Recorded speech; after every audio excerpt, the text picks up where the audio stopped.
Elsie Jensen here. Tonight we are going to make a southern fried pork chop with some gravy made from the drippings and some spinach with Parmesan cheese and garlic butter sauce and boiled mashed potatoes that we'll also have with the gravy and a fresh loaf of sourdough bread.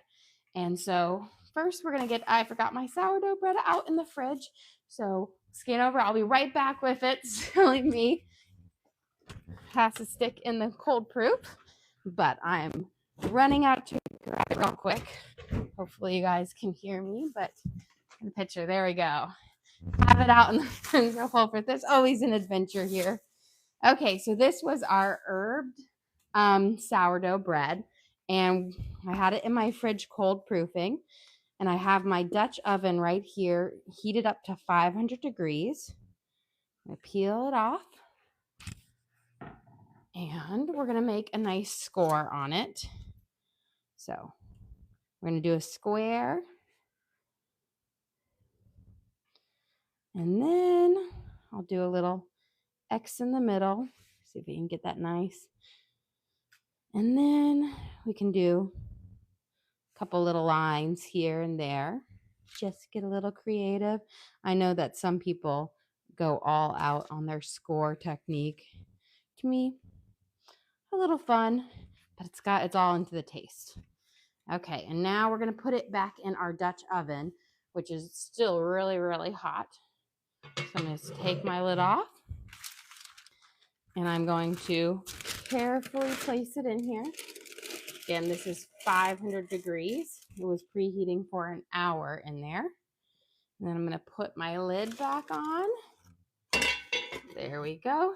And we're going to go pop this in the oven, and we're going to let it cook at 500 degrees for 20 minutes with the lid on. Very important to keep the lid on.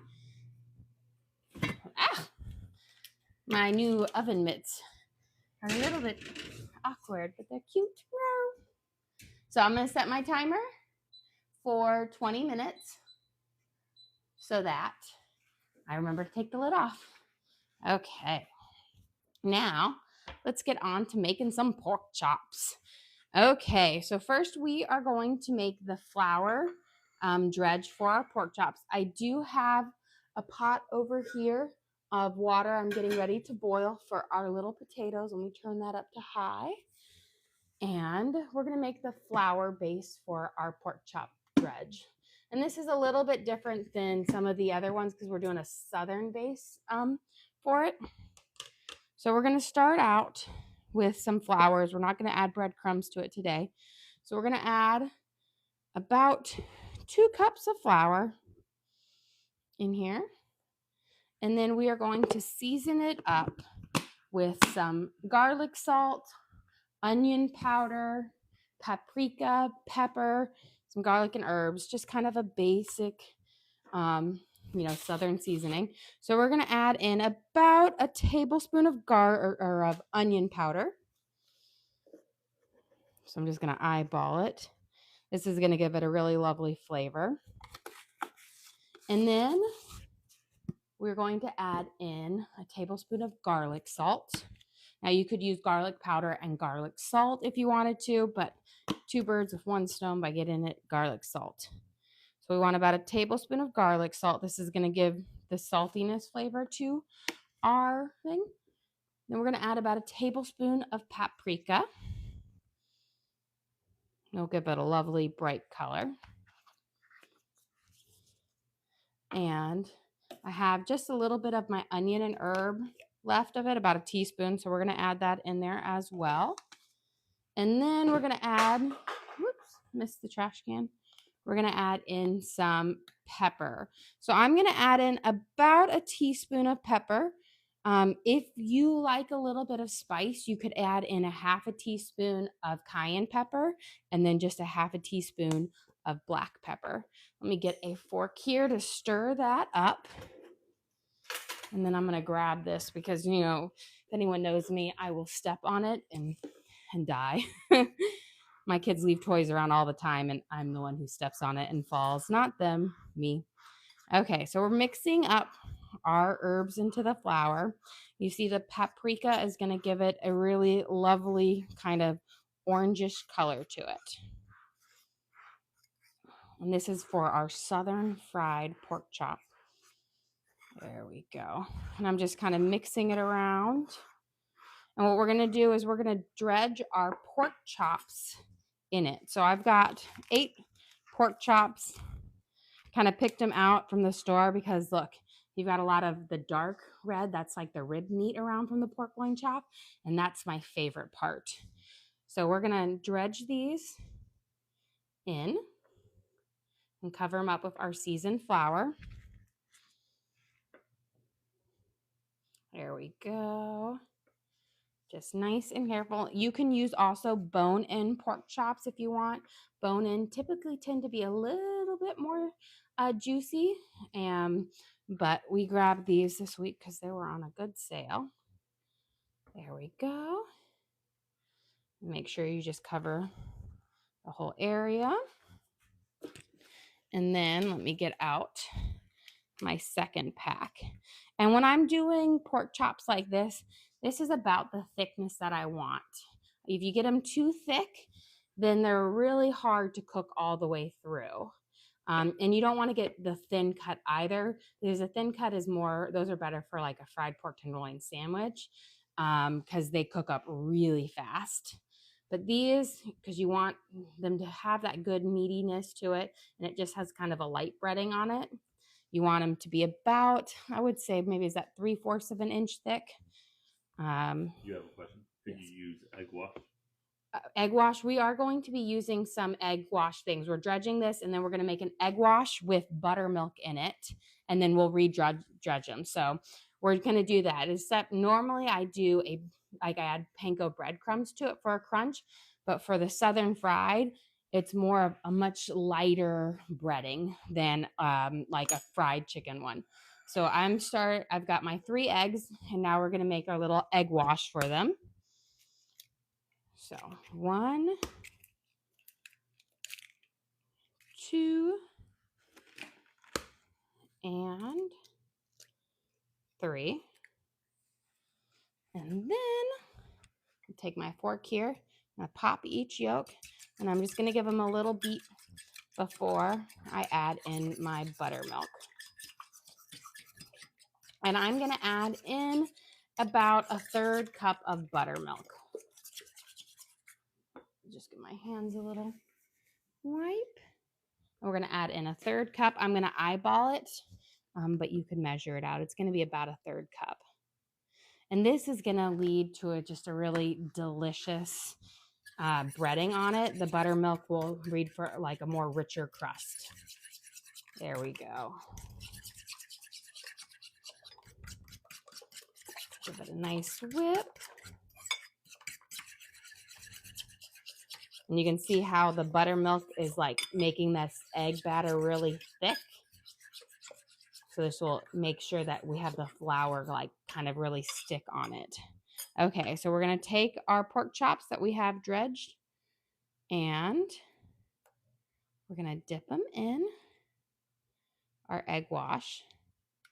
And then we're going to go back over with our flour mixture. And then we're just going to repeat. And try to make sure you get a nice coating of the egg and buttermilk on there. And we're going to just cover. I always like to scoop some of the flour stuff on top and pat it in, because I feel like it lets the mixture adhere better to the pork chop. Because sometimes it will just want to fall off. And you want to have that nice, delicious breading on it. So we're going to coat this. And then kind of pick it up and I pat it. I always like to just use one hand for doing this, because as you can see, your fingers do get pretty coated. But nothing a little hand washing won't take care of at the end. So we're going to dip this. You have a question. What seasoning is in the flour?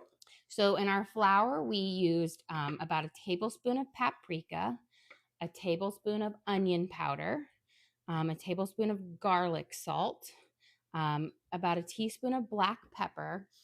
If you like it a bit spicier, you could do half black pepper, half cayenne pepper.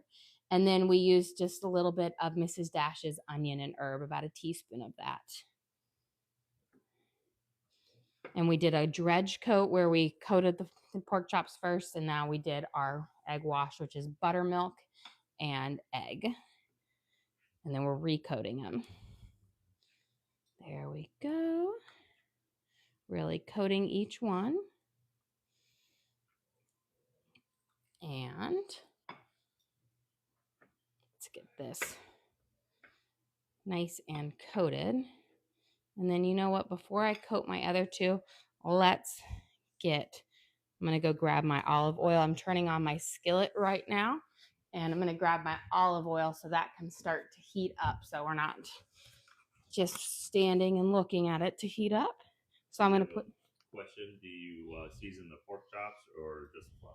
Just the flour, but I make sure it's seasoned from the very beginning so that I can dredge my, the season sticks to it at the very beginning. So some people just do a basic flour to dredge and then it doesn't have as much flavor. I like to do a nice heavy season on the flour. And is it all purpose flour? Yes, all-purpose flour. You don't want to use a bread flour because that will lead to more of a chewy crust, and you want a nice kind of crisp up crust on it. And cake flour, I think, has like cornstarch added to it, so that could work. And I think self-rising flour has baking soda added to it, and that would give your crust a little bit more of a kind of a puff up, so that would give it more of like a tempura feel to it. So always, most of I do just straight up all purpose. There we go. And the last one. You have a question. What is dredging? Dredging is to take your meat, whatever it is, so it can be your pork chop or chicken, and you literally like put it through a flour. So, you know, it's like the verb to dredge is to kind of like muck through something. So you're putting it through to cover it up in flour. There we go. Now we are done with this, and I'm going to go wash my hands. As you can see, they are covered. Give them a quick wash. You know, the idea for hush puppies came from after they would dredge the fish and they would have a bunch of stuff left on their fingers. They would just pull it off into balls and fry it in the oil. And that's how your delicious hush puppy came about. Okay, I'm going to clean this up just a little bit so we have it ready, and then we'll check how hot our oil is. So I'm aiming for about a 350, and the way I know how hot it is when I drop a bit of water into it, it sizzles. But if you could use a thermometer to check, or you could, you know, a lot of Fry Daddies or whatnot have the thermometer on it. So let's see here. And just a little drop of water. And if it doesn't sizzle right away, so you see how it just had a little sizzle? That's no good. You want a good, like, violent sizzle. So I'm going to let this heat up, because if you put your stuff in oil that's not quite hot enough, then our pork chops here won't get the nice crispiness. They'll have a soggy crust. And so, again, to recap for those who have joined us later, we are doing southern fried pork chops, and then we're going to make a gravy from the drippings, and then we're going to serve them with some boiled mashed baby potatoes, and a garlic butter Parmesan spinach, and we popped our sourdough bread in the fridge, or in the oven. Okay, I think it should be nice and ready now. See how it instantly boils up? It is much hotter and ready. Now the trick is you don't want to keep your oil up high. So I turned it on high to heat it up, but now I'm going to turn it down from a high to a 6, because if you leave it too high, what's going to happen is your food will burn. Your crust will burn before your pork chops are cooked through. And you don't want raw pork chops, nor do you want burnt pork chops. So make sure once it gets to the nice temperature that you turn it down.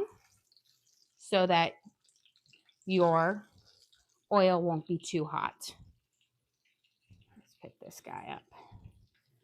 And I'm just going to do 4 at a time because you don't want to overcrowd it. I want to make sure I have a little space between each one. There we go.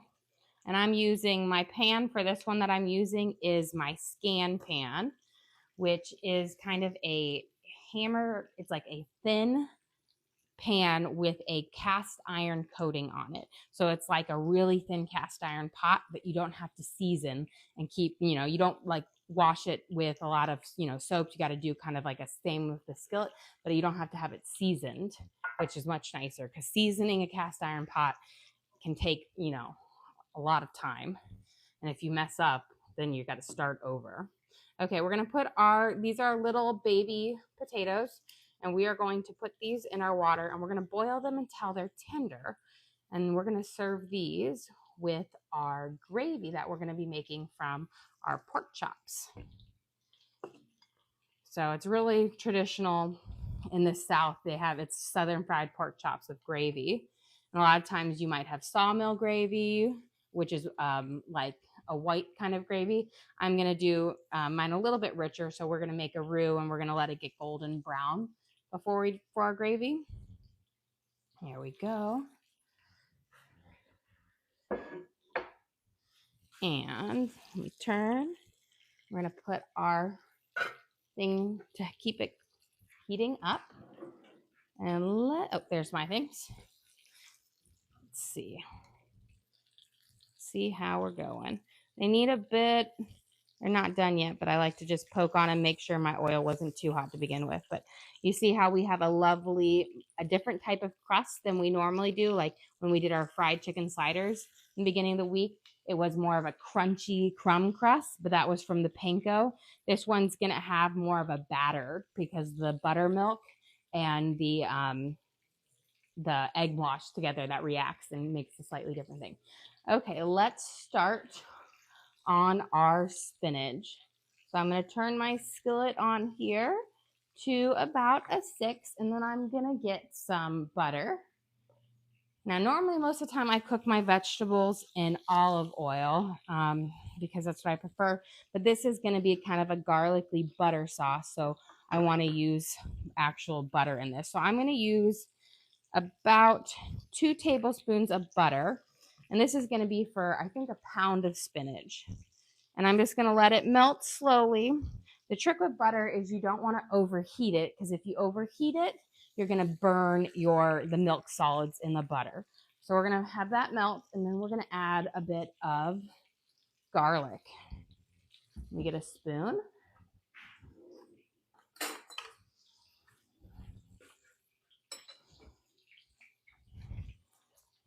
We want to go low and slow because we don't want to crisp up our garlic too much because we want it to be nice and lovely with the spinach. There we go. I'm just getting a little bit of it melted before I put on my garlic.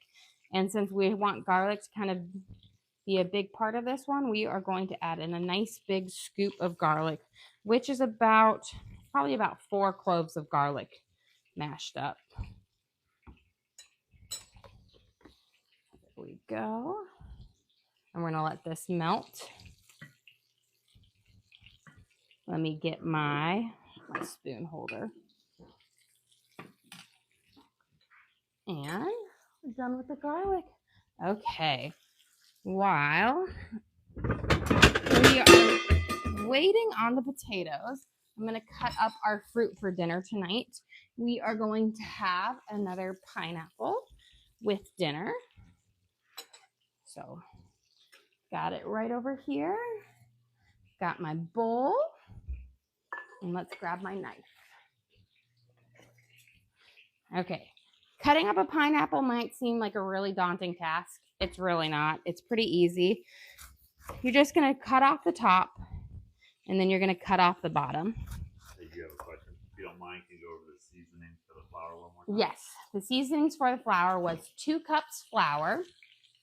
And then we used a tablespoon of paprika, a teaspoon of black pepper. If you want it spicier, you could do half black pepper, half a teaspoon black pepper, half of cayenne, a tablespoon of garlic salt, a tablespoon of onion powder, and about a teaspoon of Mrs. Dash's onion and herbs. Simple, mix it up with the flour, and then you do a dredge coat. Then we mixed 3 eggs with about a 1/3 cup of buttermilk. And so we then took our dredged pork chops, put them in the egg wash, and then back into our flour seasoning. Okay, we're gonna cut up our pineapple. I say we go through a lot of fresh fruit a week, and I never like to buy mine cut up from the store because they charge you an arm and a leg for them to cut it up. So we're just gonna go right along the top of it. And then you just have a perfect spear just like this. And it's just easy. Do it yourself. And it takes you maybe 5 minutes to cut up a pineapple, but it saves you, each time you cut it up yourself, it saves you probably anywhere between $5 to $10, depending on what you normally size you buy. Like we normally buy like the large pineapple if we were to buy it cut up. And we'd probably buy 2 of those a week, and that's about $30. I can buy 2 pineapples for $6. So you see, it's about a $25 saving. And for me, we have a large family. You know, I have 5 kids, and then we cook for my parents too. So we're feeding on average every night 9 people. So we go through a lot. Plus we have cousins and neighbor kids over here all the time. So I don't want to be spending money on things that I don't need to spend money on. And cutting up my own pineapple is something I can do on my own, and it saves me a pretty penny. Okay, let's check on our pork chops over here. They seem like they should be good. There we go. Nice golden crust. And you see, you want to go nice and slow so you don't overcook that or overburn them. So I turn my heat down to a medium, like it's a 5 out of 10. And that is the perfect like temperature to cook them so that they can cook all the way through. And I hear our oven beeping. So let's go grab our bread out, and we're going to take the top off. So this was the specialty loaf we made yesterday. I'm going to just get this because that top is pretty hot. And we used an inclusion on this. So we used a bunch of herbs, fresh herbs. It was basil, oregano, thyme, and chives. So it's got a nice, lovely pop. So now we've taken the lid off. And now I'm going to turn the temperature down to 450. So I'm going to cancel my bake and then do a new bake. And the reason why you turn it down is so that you don't burn the top of your bread. So 500 is really hot and it will burn. And now I'm going to set my timer so we don't forget about it for another 20 minutes. Okay. You can really hear the pork chop starting to sizzle now. So before we finish up cutting up our pineapple, I'm going to get a baking sheet out, turn this down a little, and we're going to line our baking sheet with some paper towels. And this is just going to collect some of the excess oil off so that our pork chops stay nice and crispy. Still need about another minute or 2 on there. But always put them on a paper towel. Otherwise, they'll sit in their own like grease, and you'll have a soggy skin on it versus a nice and crispy skin. Okay, we've got our garlic. Let's see, our potatoes are at a lovely boil right now. So I'm going to put the lid on, kind of keep that heat in there. Once my garlic starts to brown a little bit more, we'll be ready. But again, I want to go low and slow on that because I want it to really infuse into the butter. And what type of potatoes? They're called like, they're almost like a baby new potato, like a red potato. And And they're called like niblets is what they're called on the package. And that's because they are literally like the size of a grape. They're tiny. They boil up quick, but they'll be great with the gravy that we're going to be making with the drippings and with the pork chops. You could also do this meal with like mashed potatoes if you wanted. That would also go great. But we had mashed potatoes earlier this week when we made shepherd's pie. So I wanted to do something a bit different. Again, we're going to just cut this core out. And then I cut it again. And then I'll just take my knife along the back edge of this. And we give it a nice little chop. There we go. And easy peasy. Good thing I cut this up because it was about ready. I always buy my pineapple and I let it sit a couple of days because the pineapple you buy in the store is typically underripe because, you know, they pick it when it's green and it needs to ripen some more. And so I was just about before it was about to get overripe. But it's going to be at its sweetest, which will be nice because nobody likes a sour pineapple. You want a sweet and juicy pineapple. Let me grab Miss Bruni. Okay. Wash my hands because they're nice and sticky. And then I think our pork chops are ready to come out for the first one. Beautiful golden crust on it. I always lay it hot oil side down so that crisps up nicely. Again, beautiful golden crust.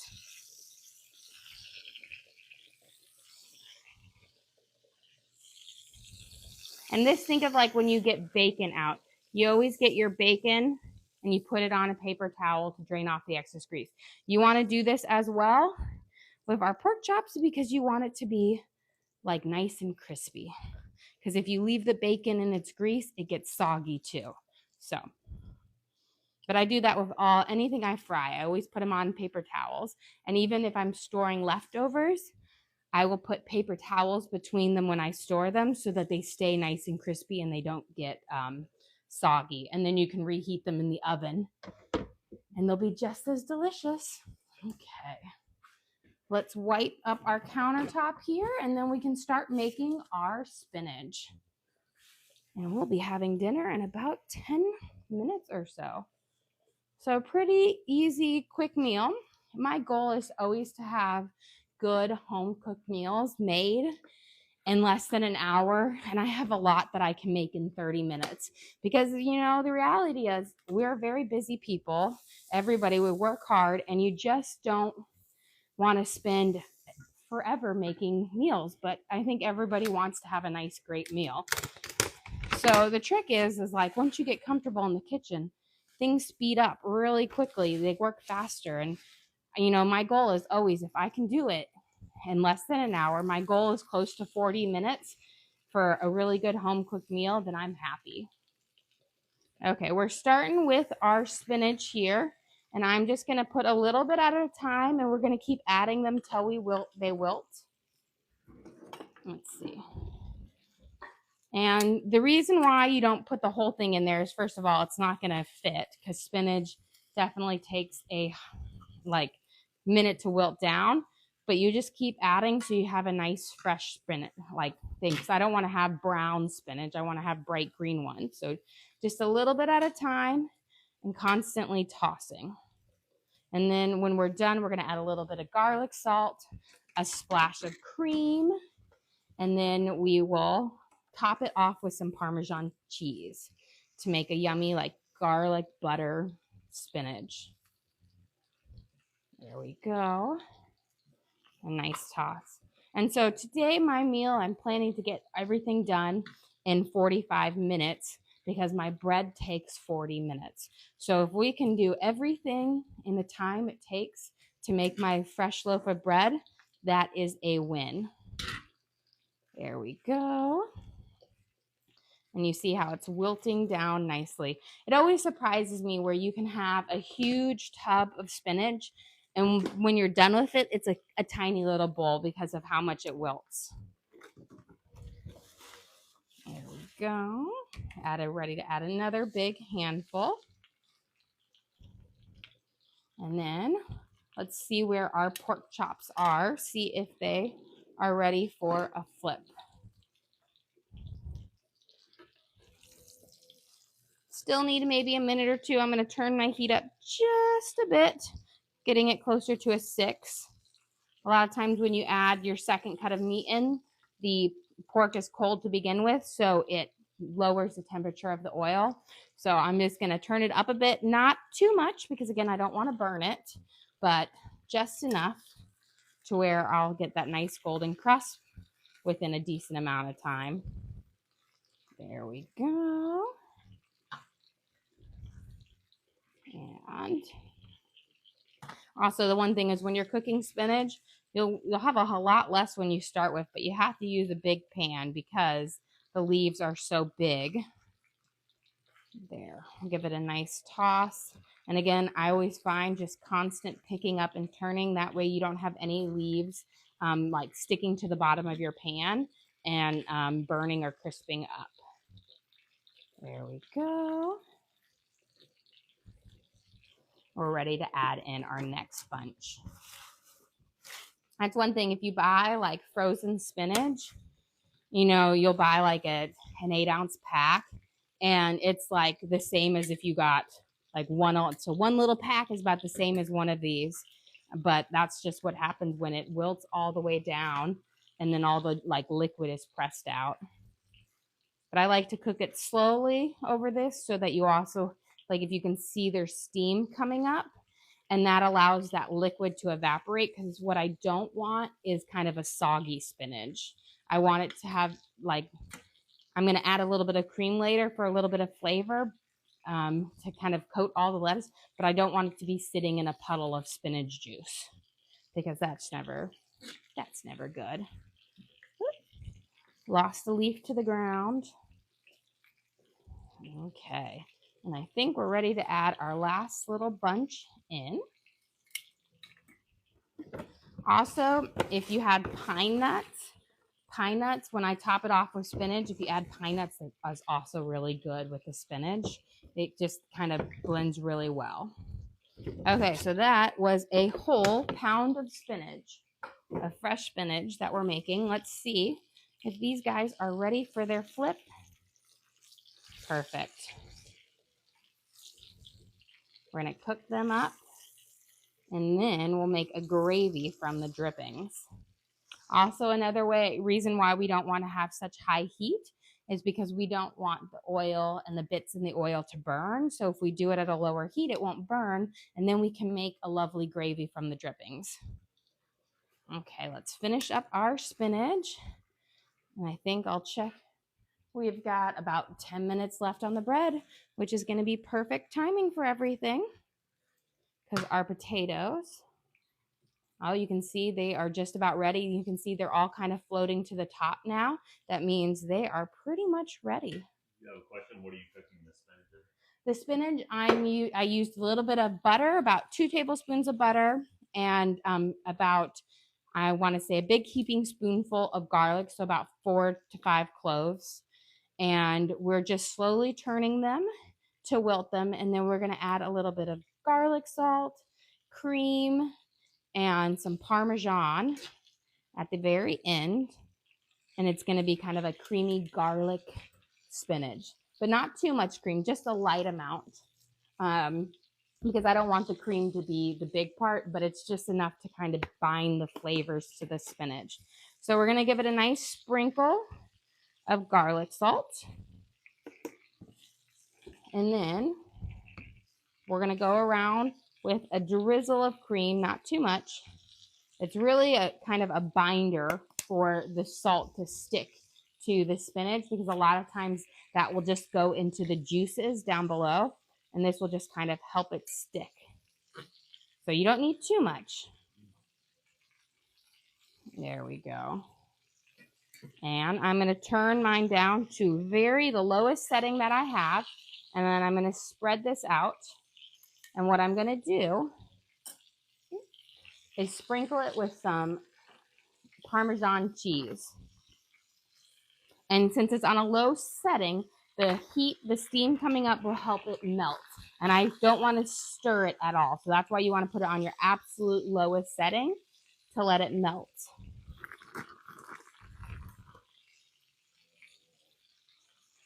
And we're just going to have, I had about a half a cup left in here. So we're just going to use the rest of it. Beautiful. Let's check on our pork chops. I can hear a lovely sizzle on them. I always say the second side always cooks faster than the first. You have a question? Could you do this with chicken? Yes, you could easily do this with chicken and it would work just great. It would be a southern fried chicken. You could even do it with the mock tender steak and do kind of like a, you know, a southern fried steak or a cheese fried steak, I think they call it. Okay, got the lovely crust. So we're going to add them on here.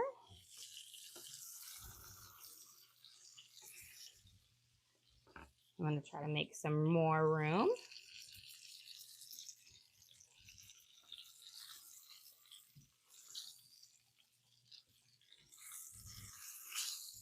Okay. Now I'm going to turn my heat off of my oil. Now we are going to be making a gravy with the oil, but as you can see, there is like way too much oil to begin with. So we're going to pour a little bit out, which here. I'm going to grab one of our edge dredging things because you never want to pour your oil down your sink or you're going to be calling a plumber. So I'm just going to put a little bit in this bowl. We want to save about 2 tablespoons of oil. So, but you want to keep the drippings as much as possible. There we go. So here we've just got a little bit of oil left, about 2 tablespoons, maybe a little bit more. And then we need our flour. And what we're going to do is we're going to make a roux base for our gravy. Let me get my whisk.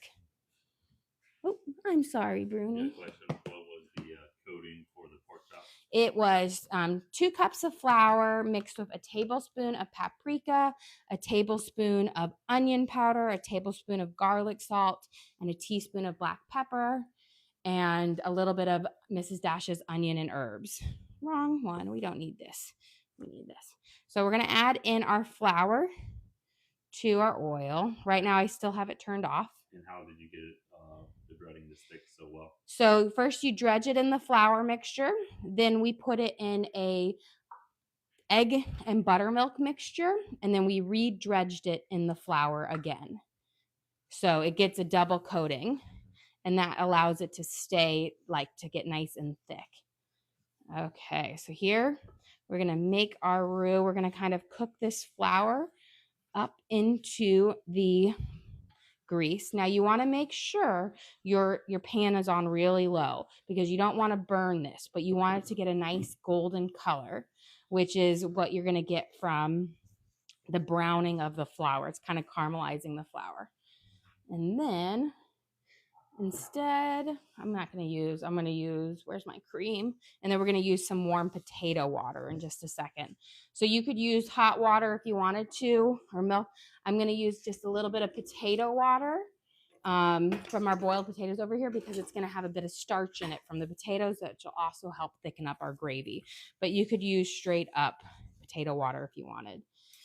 We're going to let that, I'm going to stir it for a second, but we're going to put in just a teeny bit of bouillon. This is just going to give it a little bit of a flavor to our gravy, but you don't need much because we don't need it to be the star of the gravy like we would with a beef gravy. We just need it to give it a little bit of flavor. There we go. And we're going to just mix this in here. There we go. I'm going to scrape off that. And then again, I do have my stove on a 2. And instead of the potato water, you could use just regular water, or you could use beef broth. So, but this is because I'm having it here and there's some nice starch in it and it's hot to begin with. We're just going to add a little bit in. So I'm adding about 2 ladles worth, which is about a cup. And then we're going to mix it and let it start to thicken. Beautiful. And let's see, I'm going to add just a bit more because we're going to be putting some cream in this as well. So we're going to do like kind of a bit of cream and a bit of broth, or you could use straight up milk if you wanted to, but I like to just do kind of half and half. There we go. And now we're going to add in some heavy whipping cream. And this is this traditional, it's a very creamy gravy. And then we're going to turn it up just a little bit. And now the trick is if you've got to keep whisking it so that you don't get clots. And so the more I whisk, we're going to get a nice creamier gravy base. There we go. And then let's add a little bit of broth. And this is going to give you what they call like the sawmill gravy, which is, they call it, I guess because it looks like sawdust or something like that, like wetted sawdust, but it's pork chops with sawmill gravy. Let's add a little bit more. And then we're going to see, let's see if we need a little, let's see, a little taste.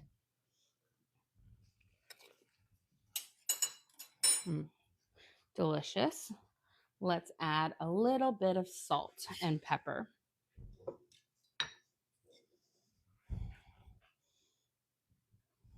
You don't want to add too much. So about a teaspoon of salt.